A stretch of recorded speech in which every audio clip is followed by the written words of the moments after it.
I had the timing off, didn't I? But today we're talking about the research paper. I'm going to take you through the different steps of the process, but I'm not going to go through each step in amazing detail. I'm just going to kind of outline for you what's going to be expected over the next many weeks.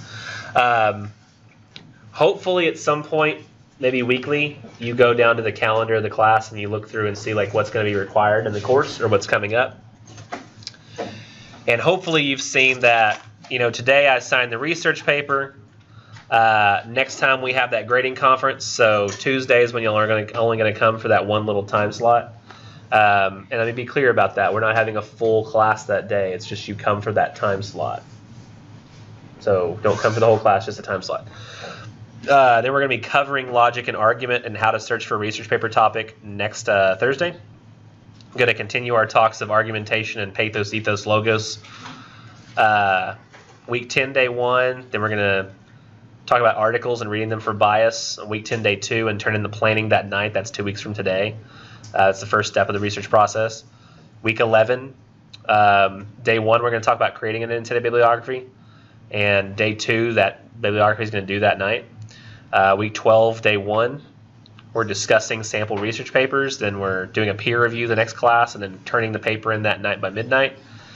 The very next week, not a whole lot research paper related, just the labs are due, and then we have Thanksgiving.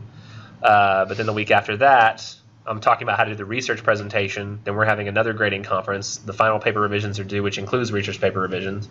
And then in week 15, it's research presentations. So just about every single thing we're doing from here on out has to do with the research in some way, all the way up until the final week of class. And if you do the final exam, it's going to be based over the novel Fahrenheit 451, not the research, so that's not so bad. But remember, what grade do you have to have on your essay average in order to avoid taking the final exam? 80, correct. So if notice you're not really sticking into that 80 range, do some revisions. I will be grading revisions. Generally speaking, when I grade the first round of revisions is... I already did that. Generally, when I grade the first round of revisions, it is sometime after the second grading conference and before the research paper planning assignment comes in. So it's sometime usually between week 9, day 2 and like week 10, day 2. During that week is when I start grading revisions. Because people have been asking about that. When can my revision be graded? That's going to probably be around that time. I guess I should talk too about... Well, let me finish what I was saying here. You'll notice that there are only a couple of quizzes left, and they're not soon. So October 29th is the next quiz. That's going to be over like our argumentation readings. And then the next quiz, quiz 7. Now remember, I've only required you to do 5 to get the full credit of the quizzes, though any additional you do are bonus, right? So if you did the 6th, you did the 7th, those are bonus quizzes. You don't have to do them, but you'll get the extra points for them if you do. If you missed a quiz, it'd be nice to do one of those. That way you'll have all 5 credits worth of quizzes worth of credit. But do note that on quiz 7, you have to read an entire novel for it. So that's one of the reasons I'm not making that a full-on requirement. It's just if you want the extra bonus, you can. But if you think it's worth reading an almost 200-page novel for 1 extra point in the class, possibly, assuming you get all the answers right, that's up to you. But you don't have to do that. That's an option. It will be the topic of the final if you end up not getting an essay grade up to par. But I will warn you ahead of time that the final essay exam is hard. I do give it to you like the Thursday prior as a review, the topics, so you can do some work on it and then bring you basically your plan to class and write it in class on that Tuesday, I think, or Thursday that we have the final. But it is a very difficult final exam. So other than that, for the most part, we're doing just research type stuff for the rest of the class. So it's pretty important. So I just wanted you to have an idea of that basically dominating everything we're doing from here on out before I showed you the assignment. You'll see a couple of things here attached to the assignment, which I wanted to tell you about. This is the actual assignment in DocX and PDF format. I'll be using DocX, even though you're probably going to mostly use the PDF format one, because the DocX is easier for me to work with on the video, and it doesn't do a bunch of wonky stuff that annoy me. That annoys me. But this research balance checklist, you could go ahead and click it to get a general idea of what I'm looking for on terms of like how I want your research balanced. Spoiler alert, it's mostly academic journals that I want, barely any newspapers or anything beyond academic journals. But I haven't finalized that list yet for this semester. I did include it in case people want to have a general idea, but I haven't finalized that, so I wouldn't rely on that 100%. And just give you kind of an idea of what I want the balance of your research sources to be.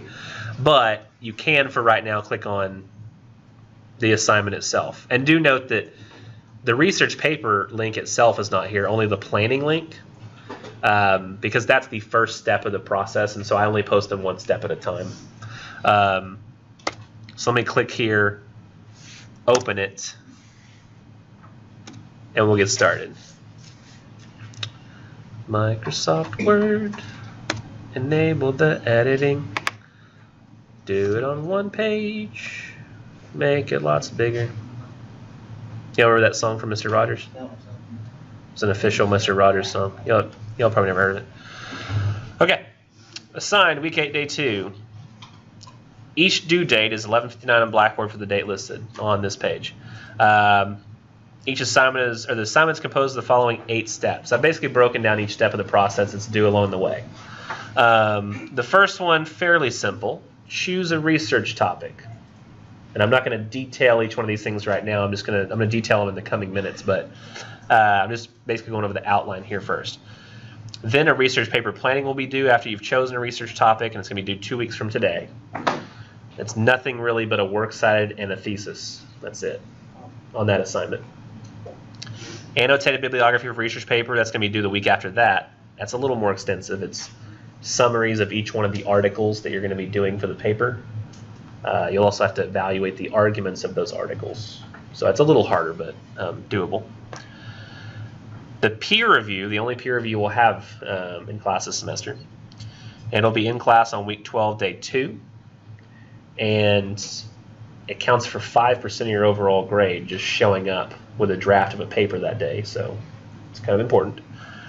That night, you'll finalize that draft, turn it in on week 12, day 2 that night. So it's the same day that it's due. We're drafting, doing a peer review in the class that night, turning it in. I'll be trying to get those papers back to you on Blackboard with comments for revision by week 14, day 1, perhaps sooner. I used to have it designed, and the reason I made it week 14, day 1 was because week 14, day 2 used to be Thanksgiving. But the way the dates have fallen these last couple of years, week 13, day 2 is Thanksgiving, so I'll probably end up grading on stupid Thanksgiving break. Everybody's like, Chris, come eat ham and turkey and take pictures with the baby. I'll be like, I can't. There are really important research papers I have to grade. Like, so that might occupy my. We'll just see. We'll see how that goes.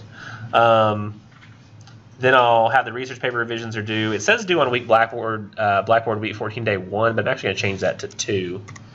I'll just save this document because I'm going to change that later. And then the research presentations in class on week 15, days 1 and 2, because there's too many people in the class for us to possibly get into one day.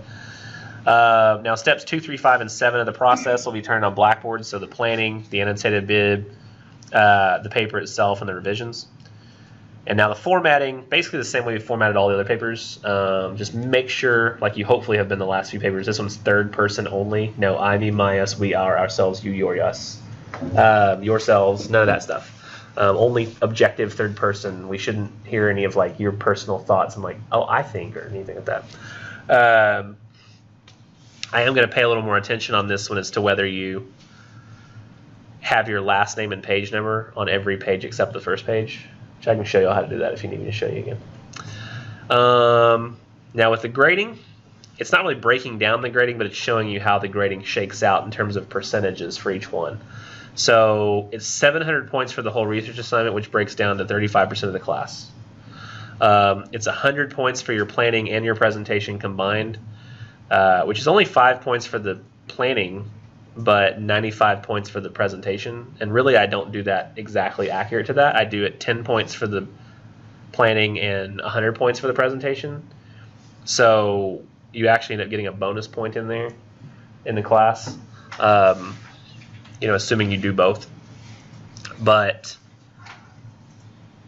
if you might be thinking to yourself, well, I shouldn't even do the planning because it's not worth enough to even worry about,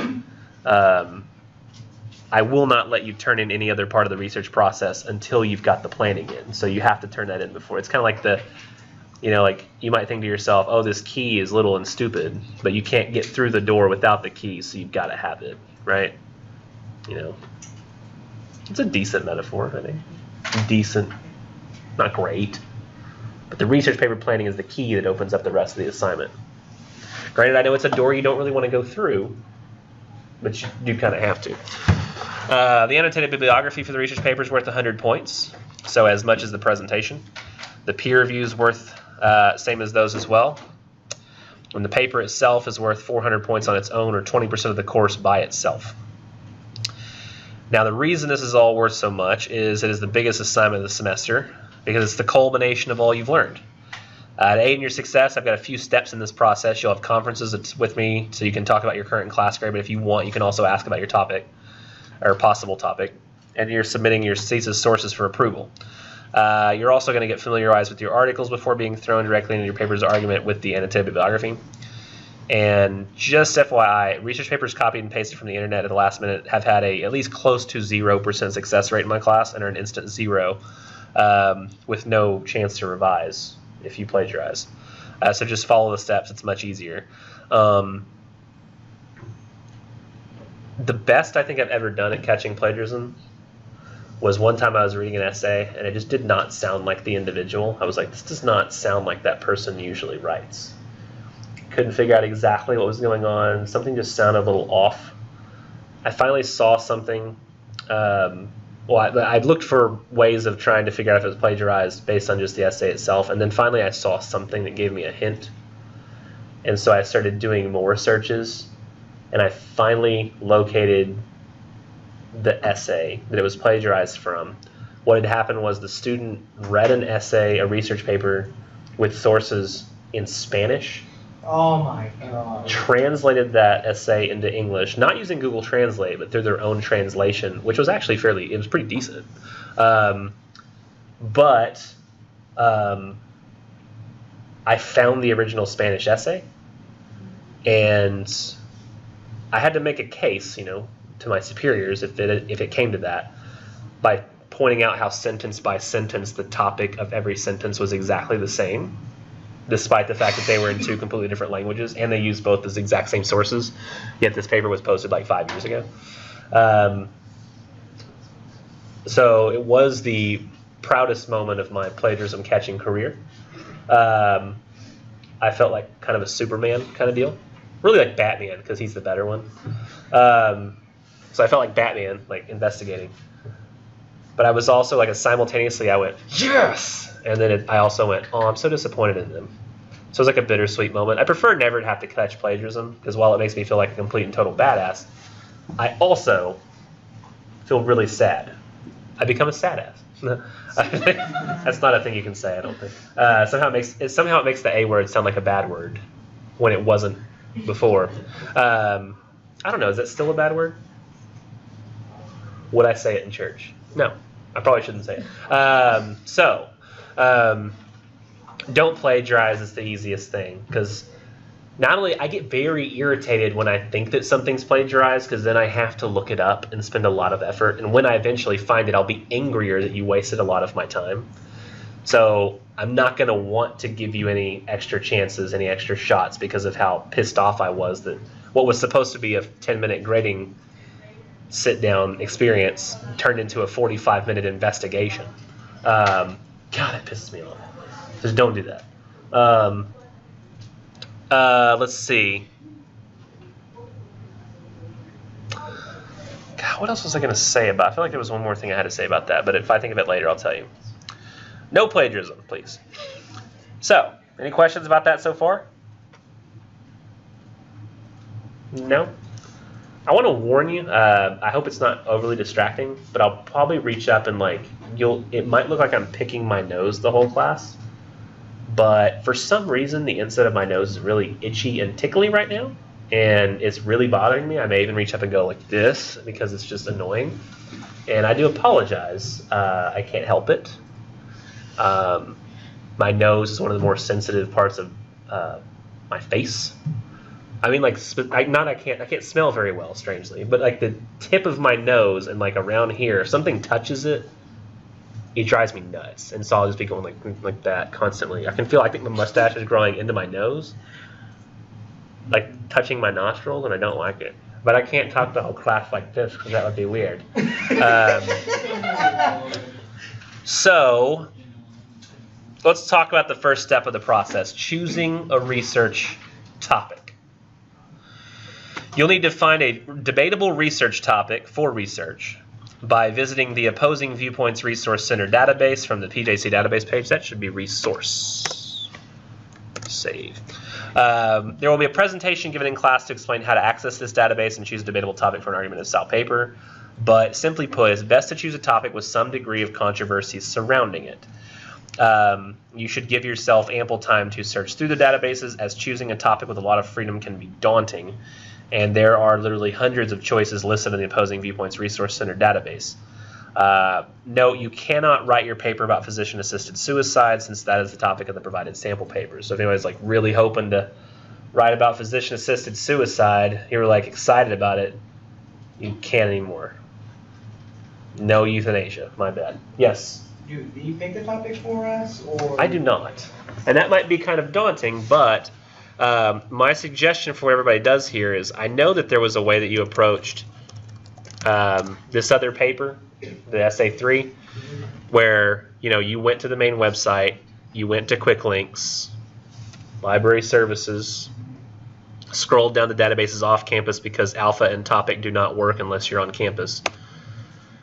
And then from there, you put in your student ID password, you went down to the Opposing Viewpoints Resource Center, and tried to find some way, if you already knew your event, like you typed in your event up here. But my suggestion where to start for this paper is just go to that Browse Issues tab like we did before, and you're doing an argumentative research paper, which means you'll be having to prove some point about some issue, generally some controversial issue from an ethical standpoint or from the way that people relate to each other standpoint. And this list is a very great list for those kinds of things. Like we have like abortion and air pollution. What do we do about it? What do we do about alcoholism, mental disorders? Anytime we have a banking crisis, public breastfeeding, organic food, like is that something we should worry about? Childhood obesity, all kinds of different, just wide-ranging topics that you can look at. And so, I mean, I would suggest going here and just looking through and seeing if there's something that strikes your interest.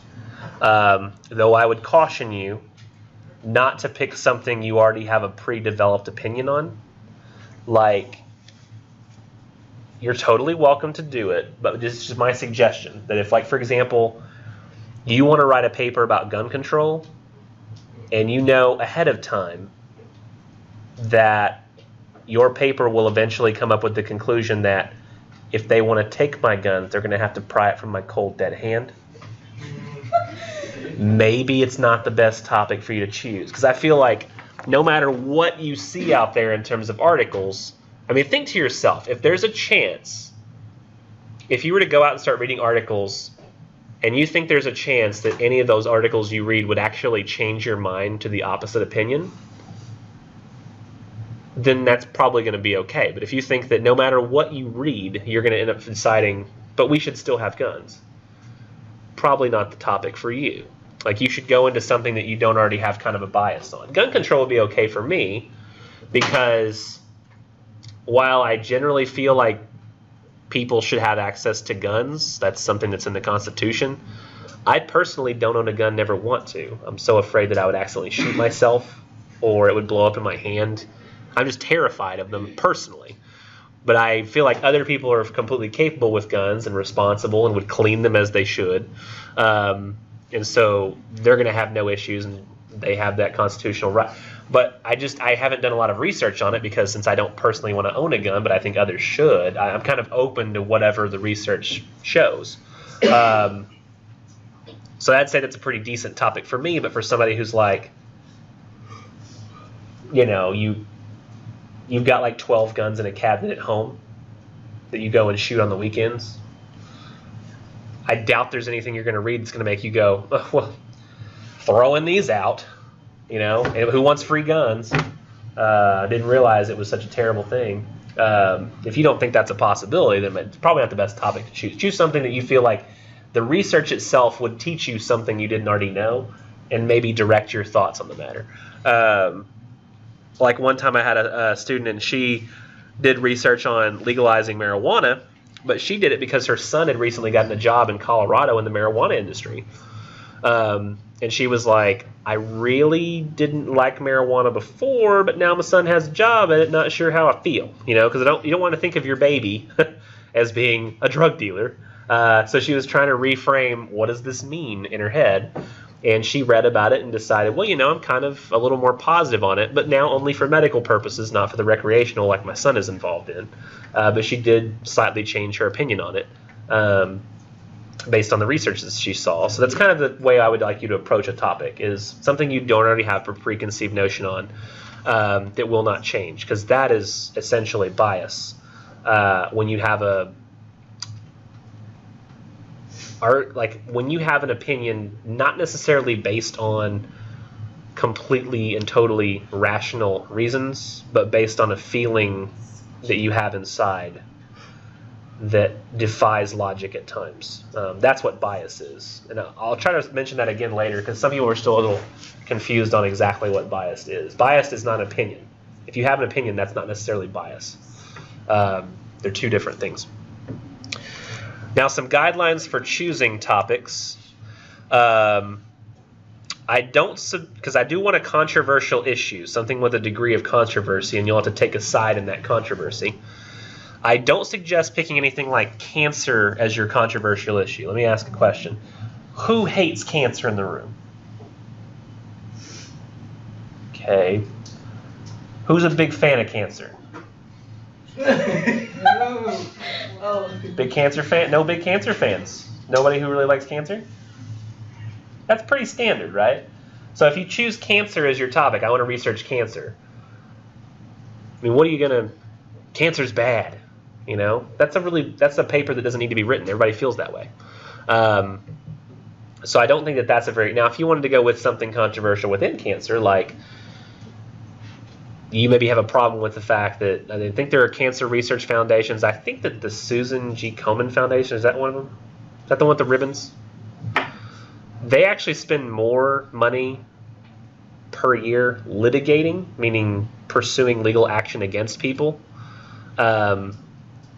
for copyright violations, I think, on their ribbons and other things, than they do on research for cancer. So that could actually piss people off, you know, and you might say that that shouldn't be legal or something to be done about that, because that's more controversial. Nobody really disagrees about whether cancer is bad. Basically, everybody thinks cancer is bad. But if you want to talk about we don't fund it enough, or more should be done on research, and you know, take money out of taxes or find other ways of funding it, that kind of thing, that's fine. But you can't just do cancer is bad. Now, also, I don't want you to pick any religious or paranormal ideas. Like, don't try to prove to me that ghosts are real, or that this house really is haunted. Nor anything that's completely and totally based in religion or requires a religious belief in order to believe the topic. So if you do that, the proof in those instances requires acceptance based on faith. Now, there's nothing wrong with each of us having our own personal religious beliefs. You know, I have my own as well. But if you're going to make a point in a paper, I want you to make that point to be as universal and provable through outside evidence as possible. Not directed to one specific audience that likely would already agree with you anyway. In other words, don't create an argument that will only further convince those who already agree with you, yet ignore all the others who don't share that religious belief. Right as though anybody reading regardless of religious belief would be able to agree with your point without first having to accept the belief system or already be a part of it upon which the paper's argument is founded. Like, let's take an example like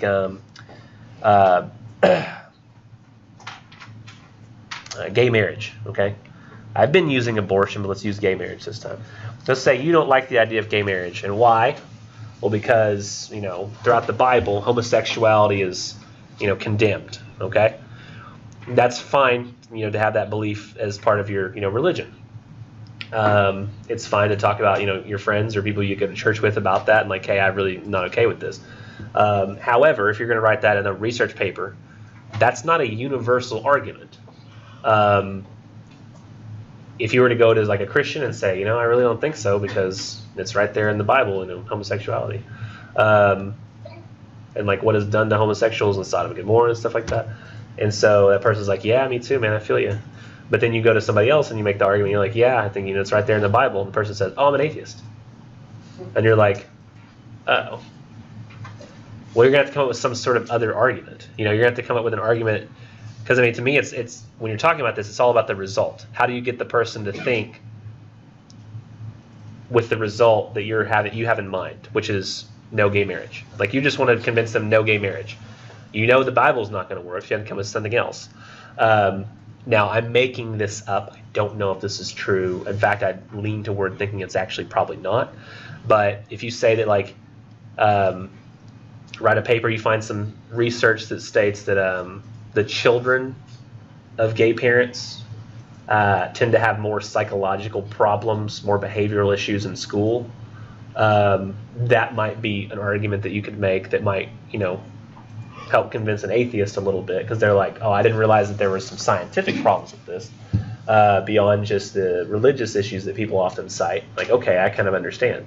So you're going to try to make arguments that are universal and convince everybody, not just a small select club of people that already agrees with what you're saying. That's kind of how people approach it. So there's nothing wrong with having religious beliefs. It's just don't use those to prove an argument that's meant to be universal and apply to everyone. And I get that you want to say, but God does apply to everyone. I get that, but I just want to say, like, it's difficult in the course of one research paper for an English 1301 class at a community college to get everybody who picks up the paper or could pick up the paper to suddenly believe in God. Like, it's gonna be a much bigger paper. Like, you know what I mean? Like, they're like, if I would have to say, well, first get them to believe in God, then you can move on from there. Okay, like, that's easy, right? Just getting someone to believe in God and like follow the Bible and believe in all of its tenets, right? Simple. That's like takes like what, 10 minutes? Somebody's like, I don't believe in God. Oh yeah, well, give me 10 minutes. And they're like, oh my gosh. Like, if that's how the world worked, I'm sure that missionaries would have no need to go anywhere. They just, send a pamphlet. More hints on what I suggest doing with your topic. Make sure not to choose a problem in society that's already been solved. It needs to be a controversial topic that can be argued, not an undeniable fact. So don't give me like a paper that argues that blood is necessary to the function of a human body. I think we've figured that one out. Like, I don't think we really need to pursue that one further. Additionally, once you've chosen a controversial issue for research and have had that issue approved, you may recognize the need to concentrate more on the academic journals available in the Academic Search Complete database, especially if you're writing on a topic within the sciences. Academic journals should comprise the majority of your source material. No more than one news source should be used, ideally per research paper, and there's going to be more on that in a few weeks. Also, I don't want you to approach this like a report. You're not reporting anything to me. You're making a logical argument about some controversial issue that's not been solved yet. And we'll get to that more on the thesis in a second. But, for example, showing you, like, you may have used this database before to find your news articles, and you may have found plenty here and didn't have to go anywhere else. In the academic journal, the Academic Search Complete doesn't have a whole lot of, like, news articles.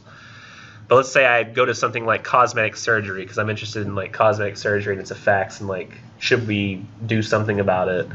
Now I want to go down here and not use featured viewpoints, not use viewpoints at all. Those are useless to us because they're not really credible enough to cite. And I don't want to go down to news because this paper needs to be a little bit more credible. I'm not just looking at two portrayals of an event. I'm trying to use credible research to make a point. And if I go up here to the academic journals that are available, there's only 7. If I narrow it by full articles, there are 2. And one is from the Hastings Center report, which I tend not to think is a valid academic journal. It's more of a report on various issues going on in the world right now, which is almost like those viewpoint essays. But there is the Columbia Journal of Gender and Law, which I would consider to be a valid journal. But again, that's only one, and you need like 5. So what do you do? My suggestion is use this database as a starting place to look up things about a topic. Then go use the Academic Search Complete database to find more academic journals. So when you click here, you'll type in cosmetic surgery, 5,380 journals. Woo! That's a party.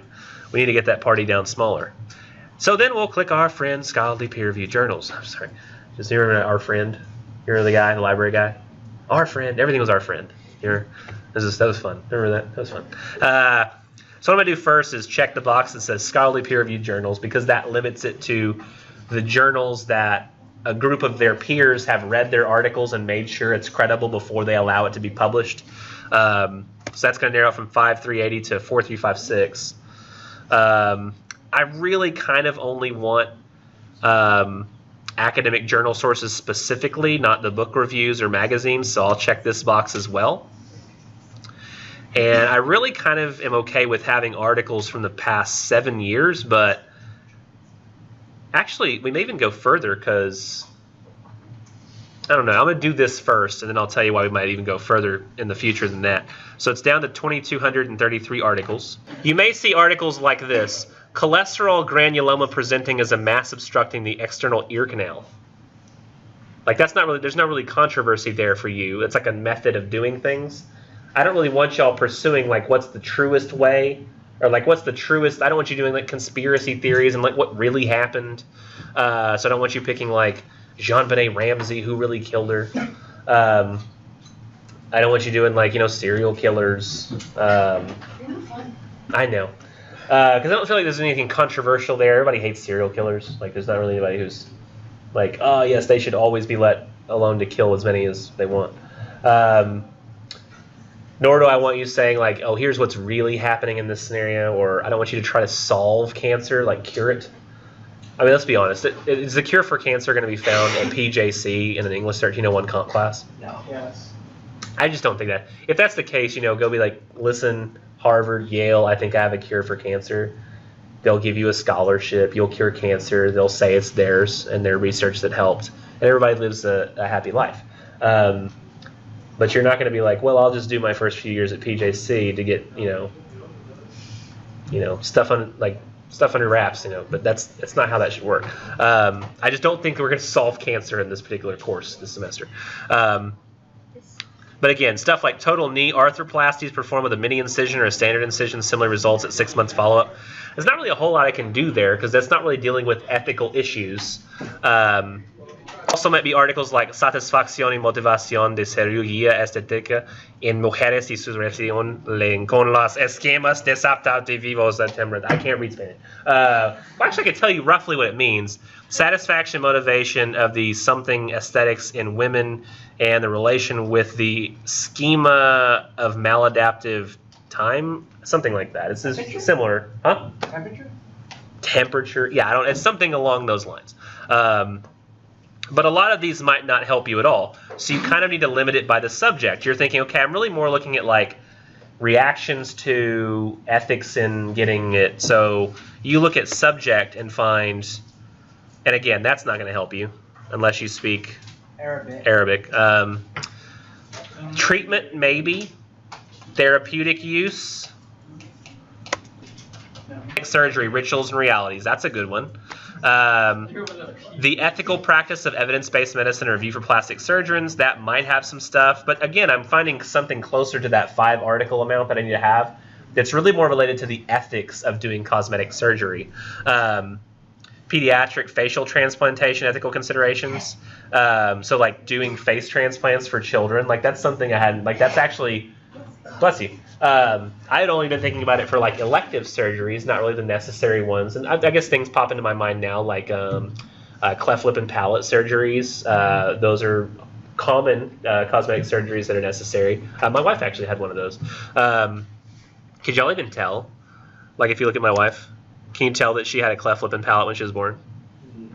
She's like the best surgeon in the world. Like, I have to look in my phone really hard to find photos where you can tell that she had one. Like, you have to like really look at like one where she took a close-up selfie. You know, it's like you can't even tell. Like, the surgeons were so good. Is that maybe Photoshop? Yes. No, that baby is Microsoft painted into there. Actual size. She's a huge baby. But definitely you'll have to go to Academic Search Complete, I think, to find most of your academic journals, because that's where most of them are. They're not going to be mostly found in the Opposing Viewpoints Resource Center database, and the ones that are there generally seem to be more like political journals, not really scientific journals. Could you actually see the... Yeah, it's pretty seeable. I was thinking maybe there was a chance y'all couldn't see the images, but nope, they're there. Yeah. Let's see. And that's just how to access the database. So once you've got a topic, you've decided on it, you found some controversial topic that you could sort of start thinking about, maybe looked up some articles, then the planning will be due 2 weeks from now. So there's 2 parts to it, a works cited page and a paper thesis proposal. So works cited page is a list of sources that you plan to use in the paper. You don't have to. Then you'll upload that to Blackboard, properly formatted as a document upload. So that's kind of the way you would normally attach a paper. That's how you're doing the works cited page. It's just going to be called works cited. You'll attach it like a paper. The thesis is what you plan to prove in your paper. You'll type this directly into the comments box when you submit your works cited page. So that I want in the comments box, because what I'll see on the page is I'll see your works cited here in the viewer, and on the right I'll see a comments box that has your thesis in it. So I can look at the thesis and the works cited side by side. Don't submit those as 2 separate documents, one called works cited, one called thesis, because then I'll have to flip between the 2 documents to see if it's right. Just do them both at the same time. So much easier than the way I used to have people submit it, because I used to have them submit like a picture, like a screenshot on a computer, because it was the only way to do. This is way better. Now, with the works cited page that you submit, it needs to be tentative. You need to have completed a certain amount of your research by this time, so at least 5 articles of research, which technically could include academic journals, newspapers, magazines, but may not include viewpoint essays under any circumstances. I really don't think you'll end up using newspapers and magazines, but it is possible under certain circumstances, so I don't completely rule them out. Just know that you'll mostly do academic journals for this. Now, research paper thesis proposal. It's simple in terms of what you'll need to prepare. It's simply what you think your research paper's thesis will be, and it's only the thesis and nothing more. So you're not going to say like gun control. You're not going to say like abortion. You're not going to say gay marriage. You know, it's got to be some value statement you're making that you're going to try to prove over the course of an essay about that particular issue. So, for example, I can't just say free college education is my thesis. The thesis has to make a statement to prove and give a brief reason of why that's the case. So this says, American universities should provide free education in the form of grants to all first-year public higher education students in order to increase the amount of skill-based labor in the economy. That's not necessarily a real thesis that I would say, but it's definitely giving some qualifications to it, being it very specific, like American universities. They should provide it in the form of grants, specifically, only to first-year public higher education students. And it has briefly why, in order to increase the amount of skill-based labor in the economy. So your thesis will need to look something like that. Have what it is you're trying to prove and a brief reason as to why. Thesis is a complex idea simply stated in one sentence that includes your topic, a debatable idea about that topic, which your paper will then attempt to prove through logic, reason, and use of research. Also needs to contain a brief estimation of what that reasoning will be. So you should be taking a side on a controversial and current real-world issue, and see the hints section on choosing a research topic for more things not to choose. Blackboard, it goes on Blackboard. Grading, I grade this kind of oddly, but in a way that I hope helps. So if I'll give it a grade between 0 and 10. If I give you a grade of a 10, that means that you essentially can take any grade you get, multiply it by 10, and the highest number within that is what grade I think is likely to be the highest grade you'll receive. And what do I mean by that? If you get a 10, it means I think the highest grade you could possibly get with what I've seen is 100. If you get a 9, it means the highest I think you'll go is a 99.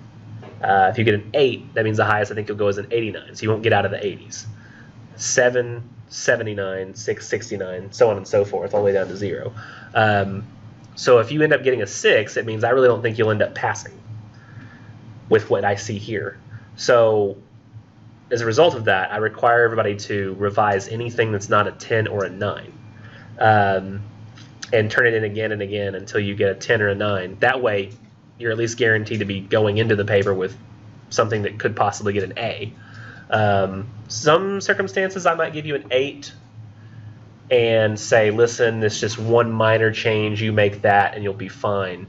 No need to resubmit this. But that's not always the case. I would say I do that at least 10 to 15 times per semester in the 1301 class. If I had like 120 students, which I've never actually had that many before, but I would assume out of 120, I'll say that about 10 or 15 times. People are like, 8, it's fine, but just go ahead and make this one change, and then you can write your paper. So keep very close attention to that when the time comes. Step 3, the annotated bibliography. So after the planning is due, and after you've got that approved, then you can start actually reading your research in great detail and figuring out what it's about, what you're going to write about it. So that's going to be due the very next week after the planning. And basically, a bibliography is, anybody seen the word bibliography before? I think it's still what they call a list of works cited for an APA style paper, right? Like in a science class or something. And that's essentially just what it is here. Bibliography is a list of works cited or used in a paper. Now, annotated means, really just the word annotated means, and means add, note means note. So you're adding notes to a list of works cited. And in this case, the notes that you're adding for me are a summary for each article that you're citing. And that article will contain an evaluation of the quality of the writing and the argument in that article. You'll have to do that for all 5 of your articles. So I can kind of show you what that's going to look like down below in the sample annotated bibliography. But essentially you'll have, it's like your whole works cited page has paragraphs in between them. So you've got your works cited entry here, and then the summary of that article with an evaluation of how well that article is written and how well it argues its points. That all appears here. And just to be clear, you're not going to be evaluating it on how interesting it is. I mean, my assumption is it's research, so it's not going to be that interesting beyond just maybe you like the material that's being talked about. But it's not going to be like fun. Not like, oh, wow, it's a great read. You know, it's not like reading Rainbow. Does anybody know what that is anymore? Gosh. I'm so old. It just occurs to me more and more every semester how old I am. This helps a little, I guess. Additionally, when you're evaluating these articles, I want it to be clear that if that article is written and has the opposite point that you have, like for example, your paper is going to argue that gun control needs to be lessened and people need to have more access to guns. If there is an article that says there needs to be more gun control, that article is not automatically biased. Having the opinion that you don't have does not make something biased. Having the opinion that you have or don't have, seemingly without much evidence, that is bias. Like if they seem to have the opinion but don't necessarily have the evidence to back that opinion up, then that seems like it might be bias. Or if they seem to have that feeling for personal reasons, or there's some other motivating factor as to why they've come to that conclusion, that would be bias. Somebody who has done a lot of research, gathered data, looked at how that data relates to one another, and come to the conclusion about that data, that's not bias. Now, you may conclude that you noticed something about them and their character that has made them misinterpret their data. That's possible, but isn't necessarily, that would be bias, but not as necessarily does it mean that it's biased automatically to disagree with the point that you want to make. Let me see. What else was I going to say up here about that? You can't just copy the abstract that something provides. Nor should you assess the article for the correctness of its points. You say, well, the author says this, but they're wrong. Don't do that. You're just saying that the logic they're using is not... Credited. I mean, we wouldn't say credited. The logic they're using has flaws, and you can point those flaws out. If you can't point those flaws out, then you don't necessarily know that there are flaws in their logic. So just pay close attention to that. Don't talk about whether or not they're right or wrong. Just talk about how well they say what they say. Each annotation should be 125 to 200 words. 200 words is like way long. Honestly, the sweet spot somewhere between 125 and 150 words.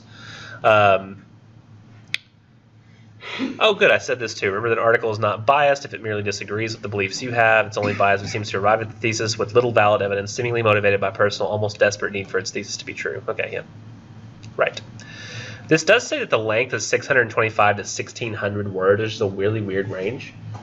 But I said that because if you have 5 citations and they're 125 words apiece, or I'm sorry, 5 annotations, they're 125 words apiece, that would add up to 625. But if you were to do, for some reason, like 8 articles and 200 words apiece, that would be 1,600 words. So that's why I have such a large range, because you're welcome to do as many as you want to try to do, within reason, up to 8.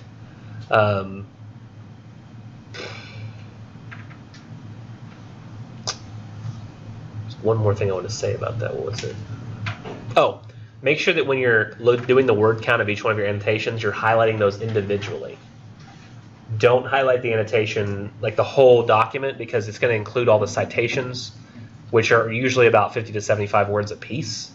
So that's going to look like you don't have to write very much for your annotations, but you still do. I've had some people turn in whole annotated bibliographies before that the annotations themselves are only 50 to 75 words apiece, and that's just not enough to do all of the things I'm asking.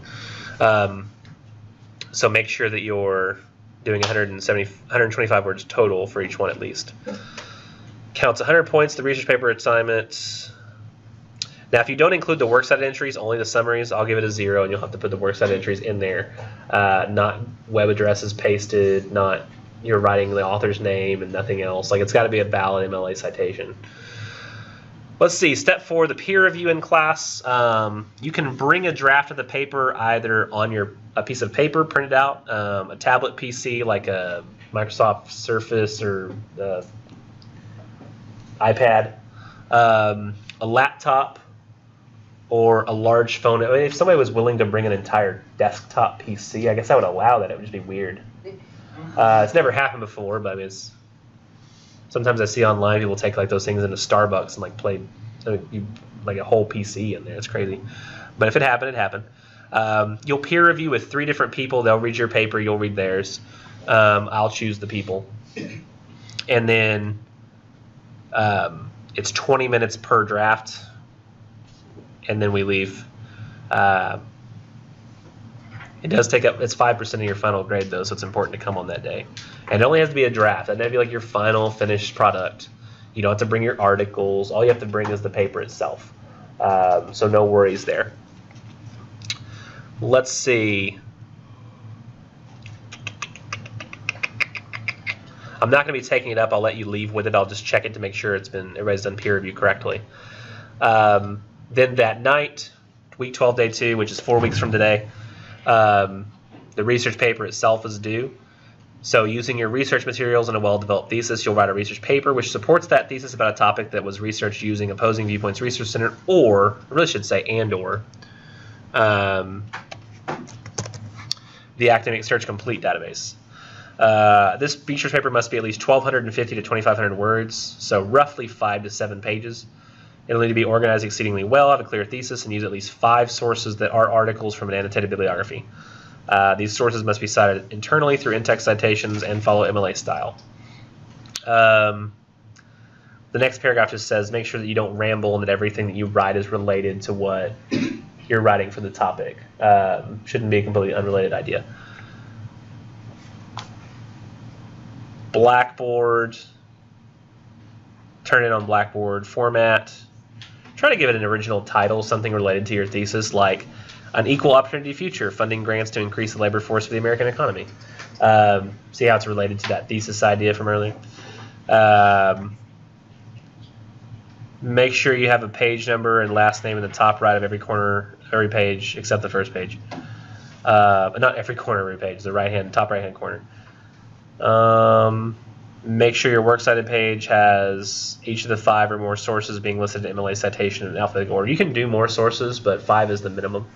So you might want to have more than that. Let's see. I'll grade you on your ability to have a clear thesis, support that thesis through convincing argument, support the argument through adequate and appropriate use of sources, complete works cited page MLA style, in-text citations, correctly cite at least 5 sources, and the length, of course, counts 400 points to the research paper assignment, so that's 20% of the whole class. My hints here, the topic must be controversial and the thesis as well, not something that's an undeniable fact. Research must be valid research, not websites without authors obtained from a simple Google search. So please do not ever do this, but like don't get your planning approved and then be like, well, I don't actually want to read these. I'll just go find articles on Google, because that happens more often than you would think. And then I get like web addresses pasted onto like a works cited page, and I'd already approved something that looked good and not this. So don't do that. The works cited page is absolutely necessary, as well as internal citation. If you fail to include either the works cited page or internal citation, the highest you'll get is a 0. So until you provide both, you'll have a 0 until those are provided. So just make sure that you have internal citation and works cited included when you submit. As soon as you realize you haven't, submit again with it, because all I'm going to end up doing is when I get to your paper, I'll say there's no internal citation. I'll say, you forgot internal citation, 0, please submit with it. And so I'm not even if you were the first one to turn it in, if you were missing one or both of those, then I'm going to give you a 0 and ask you to submit it again. So that I can't grade it unless I know it for sure it's not plagiarized, and I can't know that until I know what articles you're saying you got this information from. Now, I'll grade it and return it to you hopefully really fast. Usually I do. And it says I'll get it back to you between week 14 or week 12 day 2 and week 14 day 2, which really that should say week 14 day 1 is when I want to get it back to you. But the revisions are due week 14 day 2, so that's why I try to get back to you by week 14 day 1. And revisions, just turn them in the same place that you submitted the paper. And I do say, please try not to revise when you should be enjoying Thanksgiving with your family. I want people to enjoy Thanksgiving with their family, you know. Granted, if you're using me as an excuse to not have to see your family, that's a different thing entirely. You're like, oh, they want me to be there, and like, Uncle Buck's gonna get drunk again. Everybody's gonna be mad. And I got this revision, sorry, to work on. And you're like, yes, I'll just take my plate to the other room. But other than that, I don't want to have you have to miss out on family time to do my stuff. Now the presentation. In class, week 15 days 1 and 2. So a lot of people say, like, why do I have to do a presentation? Presentations are scary. I don't like it. Presentations actually are kind of scary. They legit are. And for good reason. Does anybody know when, like, there's a really important form of presentation where you'll have to talk to a group of people that just about everybody will have to do at some point in their lives. Does anybody know what that is? What was it? Wedding? Oh, actually. Wedding, funeral, yeah, I didn't think about that. You have to like talk in front of a lot of people. Usually you're given what to say at a wedding. Maybe not a funeral. Most funerals you can just show up.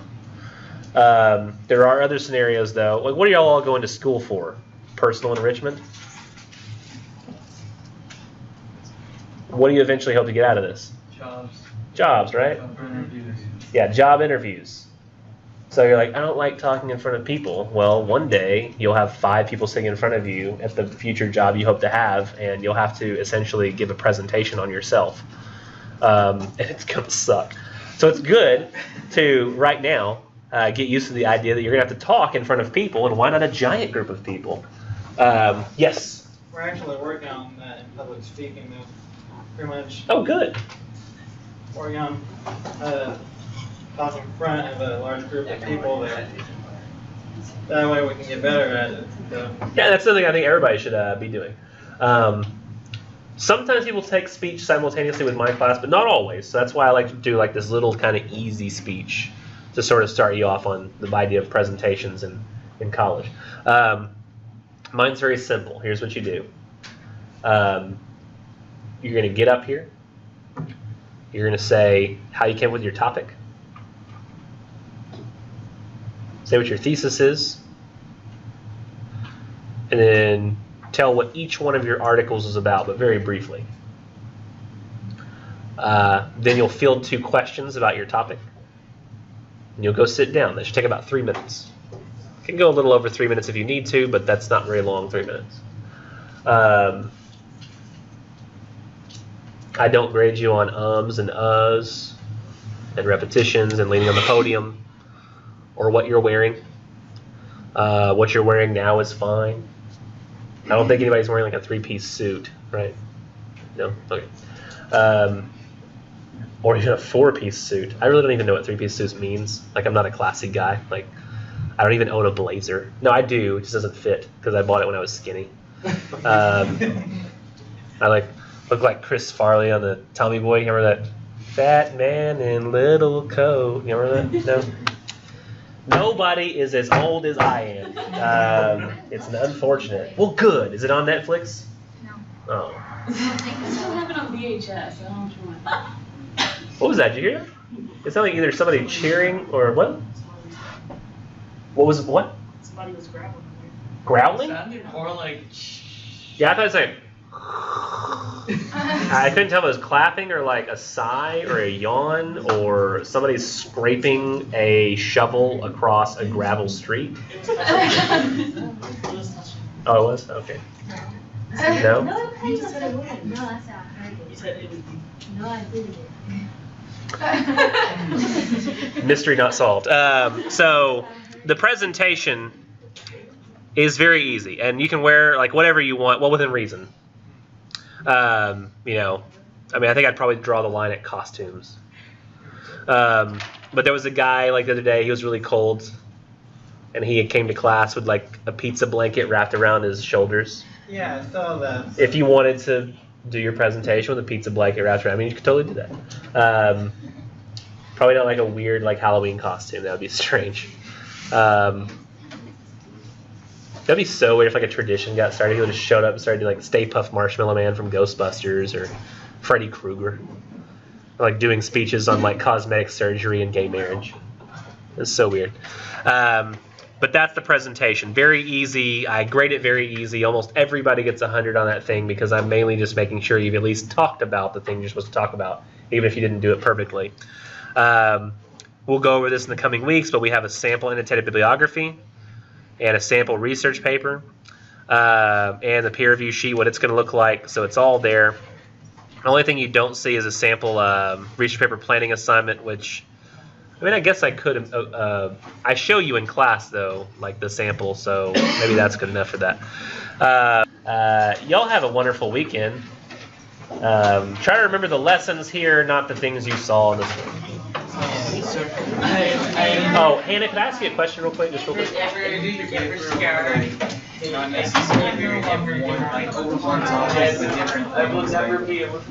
Different reasons of how you think something It really needs to be one singular topic. If you came up with a specific one you could ask me about, I could be more specific, but with that being so broad. Teaching, like the best method of teaching?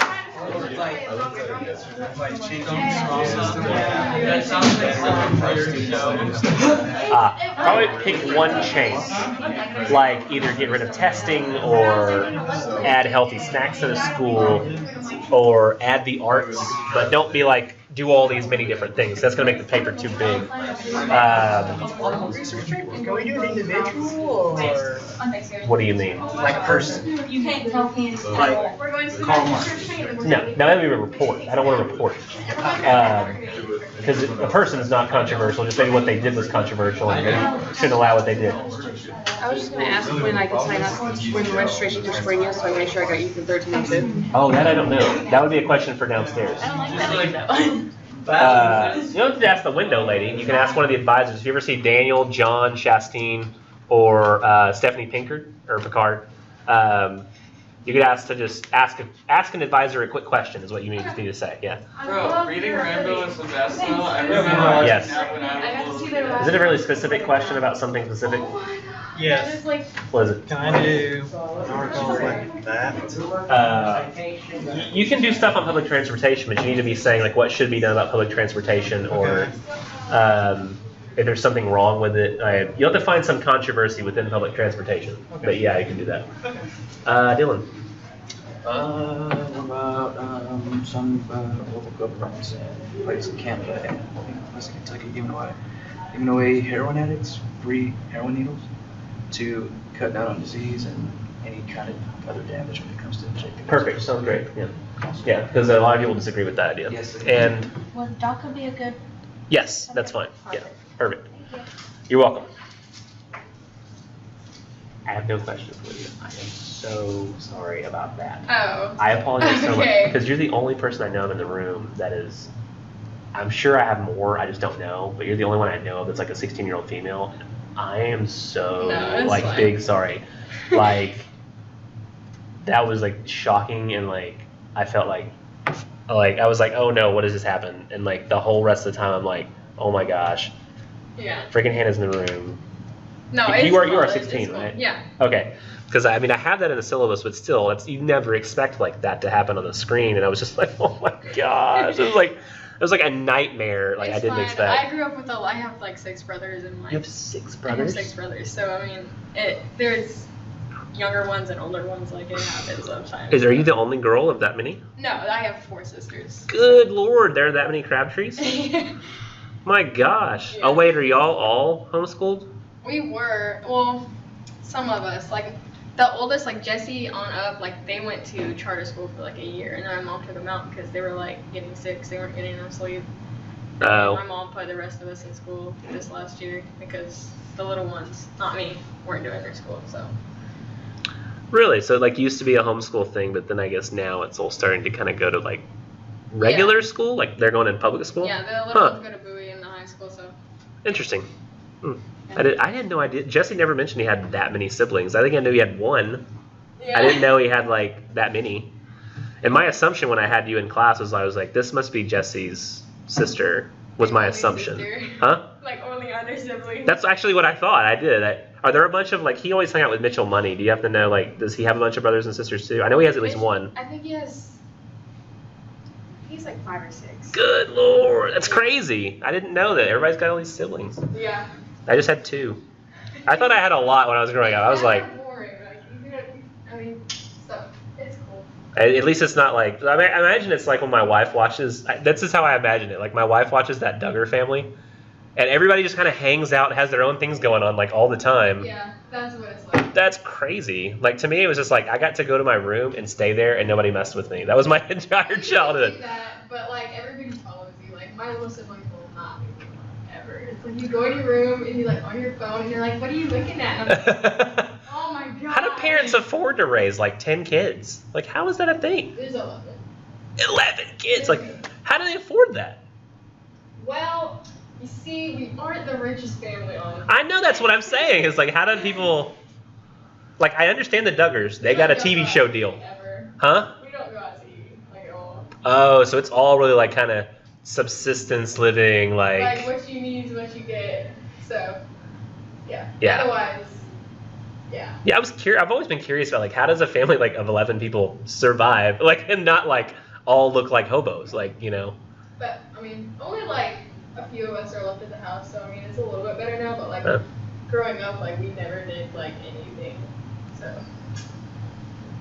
it's really crazy. That sounds like a crazy life. Yeah. Yeah. All right. Well, you have a great weekend.